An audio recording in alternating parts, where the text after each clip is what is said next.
چونکہ آج 6 تاریخ ہے محرم شریف کی، دماغ میں تو میرے بہت باتیں ہیں جن کے لیے کئی گھنٹے درکار ہیں، لیکن میں بہت مختصر اور جامع بیان کرنے کی کوشش کروں گا تاکہ کچھ کام کی باتیں آپ تک پہنچا سکوں۔ کئی چیزیں ایسی ہیں کہ لوگوں نے مجھ سے ان کے تعلق سے سوالات کیے، تعزیہ داری کے تعلق سے، وہ دھاگا وغیرہ باندھتے ہیں اس کے تعلق سے، کچھ لوگوں نے اور بھی کچھ سوالات کیے ہیں۔ تو اولاً تو میں نے یہ کہا تھا کہ وہ سوالات اپنے لکھ کر مجھے دے دیں اور میں ان کا جواب لکھ دوں گا۔ انشاءاللہ یہ ایک فتوے کی شکل ہو جائے گی، اس کی لوگوں تک پہنچ جائے گا۔ حالانکہ ویسے میرے کہنے کی کوئی ضرورت نہیں ہے، پتہ سب کو ہے، سارے لوگوں کو یہ پتہ ہے کہ کیا جائز ہے اور کیا ناجائز۔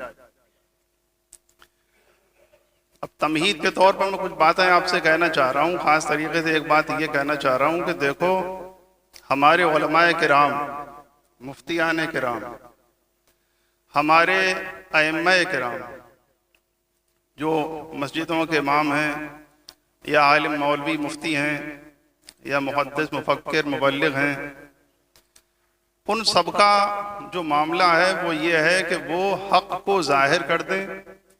اب اس کے بعد سننے والے کی ذمہ داری ہے کہ وہ اس پر عمل کرتا ہے یا کہ نہیں کرتا ہے۔ عمل کر لے تو سبحان اللہ، اگر نہیں کرتا ہے تو وہ جانے، اس کا کام جانے۔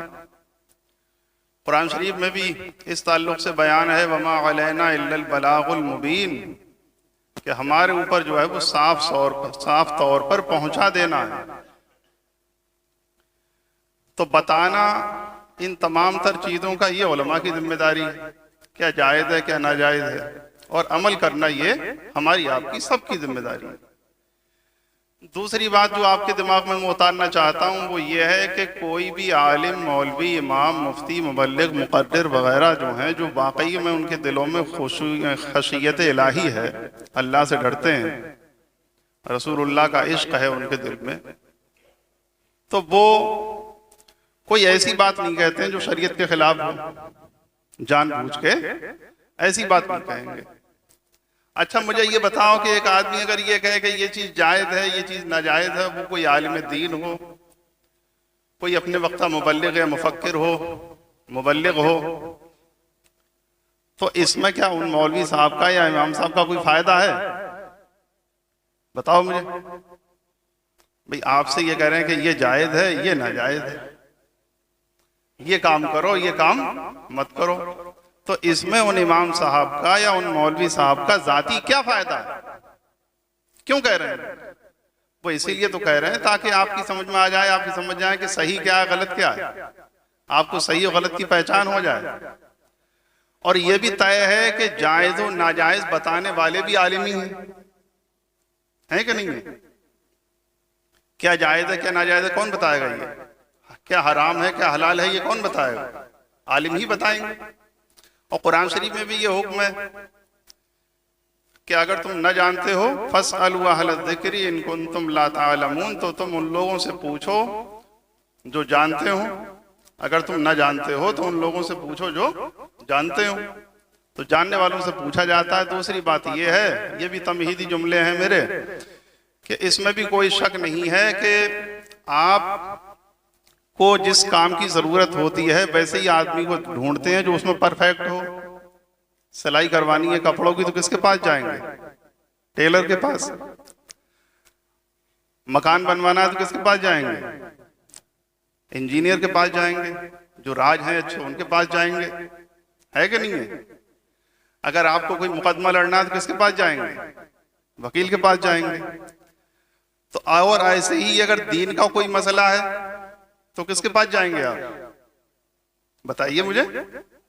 ارے عالموں کے پاس تو جائیں گے، وہی تو بتائیں گے آپ کو کیا حلال ہے کیا حرام ہے کیا جائز ہے کیا ناجائز ہے۔ اب ایک آدمی جسے کرتا سلوانا ہے وہ پہنچ جائے اس کے راج کے پاس جو مکان بناتا ہے کہ صاحب یہ کرتا سی دیجیے، سیے گا، کہے گا پہلے اپنے جو ہے وہ دماغ کا علاج کرا جائے کہ وہاں۔ اگر کسی آدمی کو جو ہے وہ مکان بنوانا ہے پہنچ جائے درزی کے پاس کہ صاحب وہ مکان بنوانا ہے، تو کہے گا کہ کیسا احمق آدمی، میرے پاس آیا مکان بنوانا تو اس کے پاس جا جو مکان بناتا. لیکن مزے کی بات یہ ہے کہ یہ تمام تر چیزیں تو ہم سوچتے ہیں، آپ کو سمجھانے کے لیے کہہ رہا ہوں، لیکن جب دین کی بات آتی ہے تو خود ٹھیکیدار بن جاتے ہیں. نہ یہ جائز ہے، یہ نہ، خود ہی بیٹھے بیٹھے فیصلے کر رہا ہے یہ، گھر میں خود بیٹھے بیٹھے مفتی بن گیا کہ یہ جائز ہے یہ ناجائز. مولوی صاحب نے یہ بات غلط کہی. ابے گدھے غلط کہی تو کم سے کم ان کے پاس جا تو ان سے اپنا ڈاؤٹ دور تو کر، ان کو یہ بتا کہ آپ نے یہ بات غلط کہی، تو بتائیں گے تجھے کہ غلط کہی کہ صحیح کہی. تو یہ باتیں میں آپ سے اس لیے کر رہا ہوں تاکہ آنے والی گفتگو آپ اچھے طریقے سے سمجھ سکیں اور یہ سمجھ جائیں کہ اس میں بیان کرنے والوں کا کوئی مقصد نہیں ہوتا ہے. یہ انہیں کون سے پیسے مل رہے ہیں، کون سا سیاسی معاملہ ہے ان کا، کون سے وہ سیاسی لیڈر ہیں آپ کے، انہیں نہ ووٹ چاہیے آپ کو، بتاؤ مجھے کوئی فائدہ ہے ان کا؟ تو فائدہ تو تمہارا ہی ہے. ان کے لیے تو حکم یہ حدیث میں یہ آیا ہے، اللہ کے رسول صلی اللہ علیہ وسلم نے فرمایا بلغوا عنی ولو آیتن، کہ اے میرے غلاموں اگر میری طرف سے تمہیں کوئی ایک بات بھی پتہ چل جائے تو تم لوگوں تک پہنچا دو اسے. تو پہنچا دیتے ہیں. اب مزے کی بات یہ ہے کہ ہمارے زمانے میں کچھ ایسے لوگ بھی پیدا ہو گئے ہیں جن کی شکلیں تو مولویوں جیسی ہیں، دیکھنے میں تو لگ رہا ہے کہ کوئی مولوی ہیں یہ، لیکن وہ کہہ رہے ہیں ڈھول بجانا بھی جائز ہے،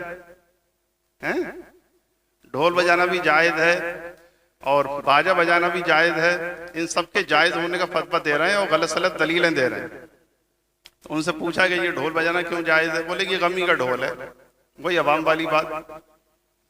تو ایسے لوگوں کے لیے میں زیادہ کچھ تو نہیں کہوں گا، لیکن اتنی بات کہوں گا کہ جو لوگ ایسی باتیں کر رہے ہیں کہ ڈھول جائز ہے، باجا جائز ہے، غمی کا ہے یہ، اور یہ ماتم جائز ہے، یہ سب چیزیں جائز ہیں، ان سب چیزوں کو جائز جو بتا رہا ہے، تو جب یہ مر جائے تو اس کے مرنے پر بہت اچھا والا ڈھول لے کے جاؤ اور اسی کے دروازے پر بجاؤ جائے گا. یہ ثواب بتا رہا ہے اسے کہ اس میں ثواب ہے. تو یہ ثواب اسی کی روح کو نہ پہنچایا جائے سیدھا سیدھا ہے نہیں. جو ڈھول کو باجے کو جائز بتائے تو جب یہ مرے تو اسی کے ساتھ میں ایسا کرو تو دیکھو پتہ چلے گا ایسا کہ جائز تھا کہ ناجائز تھا. کرے گا ایسا؟ میرے خیال سے اتنی بات ہی میری کافی. آپ کو میں نے ایسا ہتھیار دے دیا کہ آپ آرام سے جواب دے سکتے ہیں کہ جائز ہے. تو تمہارے ہاں کوئی میت ہو جائے تو تم بجاؤ، کیوں نہیں بجا رہے؟ درود شریف پڑھ لو. اللہم صلی علی سیدنا و مولانا محمد مبارک وسلم، صلاۃ و سلام علیکہ یا رسول اللہ صلی اللہ تعالی علیہ وسلم. 2-3 شعر میں اعلیٰ حضرت کے بطور تبرک پڑھ رہا ہوں. سرتاب قدم ہے تن سلطان زمن پھول، سرتاب قدم ہے تن سلطان زمن پھول،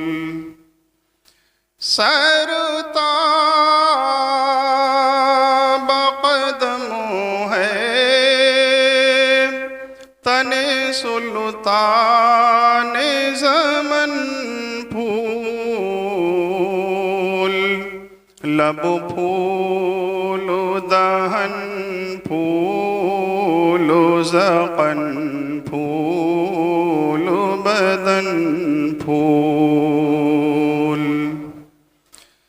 تن کا بھی ہمارے تو ہلائے نہیں ہلتا، تن کا بھی ہمارے تو ہلائے نہیں ہلتا، تم چاہو تو ہو جائے ابھی کوہ محن پھول، تم چاہو تو ہو جائے ابھی کوہ محن پھول. مقطع پڑھ رہا ہوں، ویسے بہت لمبی نعت ہے یہ. کیا بات رسا اس چمنستان کرم کی، کیا بات رضا اس چمنستان کرم کی،